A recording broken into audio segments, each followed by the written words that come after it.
our students are going to stay at home longer than usual. One, we will require to counsel our children who ought to have been candidates for this year. We have Class 8 candidates, and we also have Form 4 candidates.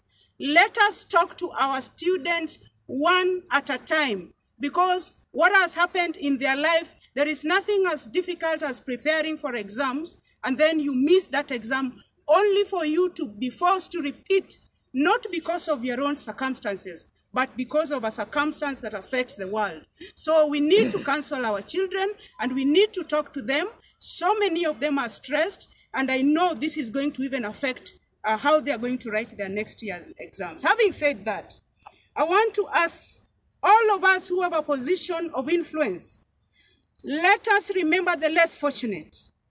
If you have any office where you are serving as a Kenyan, I'm privileged to serve in the National Assembly. We should only remember those who have made us to occupy these positions, and that is the common mwananchi whom we are serving. And I want to thank everybody who is here, because provincial administration, the former provincial administration is represented here. We have people from the water ministry, they are represented here. We have other directorates represented here. And we also have a politician working together. We are closely knit, no politics. So we must work together for the benefit of the great people of Kenya. And we want to thank the national government. We want to specifically thank His Excellency, the President of the Republic of Kenya, together working with the People's President, Raila Amolo Odinga, for work that is being done in silence. This is for the first time in the history of Rangwe constituency. We are seeing work being done, and more work and more work. And we are seeing visitors who have never visited Rangwe come here, and they are coming here to bring us goodies. So I welcome you to Rangwe, Bwana Waziri, and your Rangwe is going to go a very, very long way in mitigating floods. This particular place, I was here 1 month ago, and we had come here to distribute food. But I said that the only way to help with the food distribution is to construct dikes that is going to make sure that water does not flow into the villages, so that it does not overflow its banks. And I want to thank the national government for its quick action. Action, action, action. And in less than 1 month, processes have been done, and the national government is here to construct dikes. So we want to thank you very much. I know our people have what they want to tell you, and so that you can take it back, and please bring us more money. You are always welcome to Rangwe, and I want to tell Rangwe people, in my tenure, it is about work. There is no politicking at this time. We are going to work and work and work.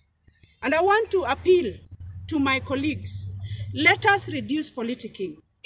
Let us reduce matters politics at this time and concentrate on what benefits Kenyans. An interesting aspect of Rangwe constituency, and it also extends to Karachuonyo constituency. And I had passionately talked about Oluch Kimira in this the current budget. There was an allocation of 700 million shillings that was allocated to Oluch Kimira.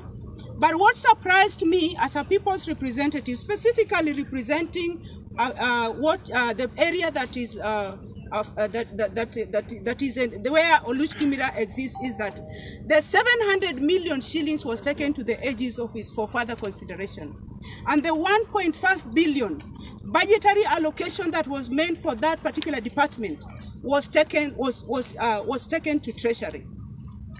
We have agreed as a committee that the Departmental Parliamentary Committee of Defense and Foreign Affairs is going to visit Rangwe constituency once we resume from recess, and they are going to assess what is happening at Oluch Kimira, so that the intended purpose for Oluch Kimira may benefit the great people of Rangwe. The Oluch part is in Rangwe. The Kimira part is in Karachuonyo. But Oluch is not doing very well because of this flooding.